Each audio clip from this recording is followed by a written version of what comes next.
Negeri Sembilan Seremban Jalan Dataran Central 2இல் நிறுத்தி வைக்கப்பட்டிருந்த வாகனத்தின் முன் மற்றும் பின்புற வைப்பர்கள், பக்கவாட்டு கண்ணாடி மற்றும் முன்புற கண்ணாடி ஆகியவற்றை ஆடவன் ஒருவன் வேண்டுமென்றே உடைத்து சேதப்படுத்தியது தெரியவந்துள்ளது. கடந்த வெள்ளிக்கிழமை மாலை மணி 4:30 வாக்கில் அச்சம்பவம் நிகழ்ந்ததாக நம்பப்படுகிறது. காரின் டேஷ்கேமில் பதிவாகி இருந்த அச்சம்பவம் தொடர்பான காணொலி ஒன்றும் தற்போது சமூக ஊடகங்களிலும் வைரலாகி உள்ளது.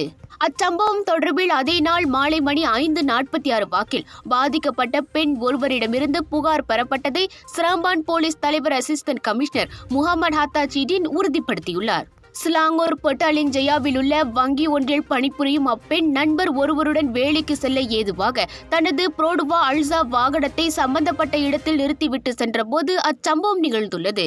வாகனத்தை சேதப்படுத்திய ஆடவன் அடையாளம் காணப்பட்டுள்ள வேளை அவனை கைது செய்யும் நடவடிக்கைகள் துரிதப்படுத்தப்பட்டுள்ளதாக ஹத்தா கூறினார். அச்சம்பவம் தொடர்பில் தகவல் அறிந்த பொதுமக்கள் போலீசாரை தொடர்பு கொள்ளுமாறு கேட்டுக் கொள்ளப்படுகின்றனர்.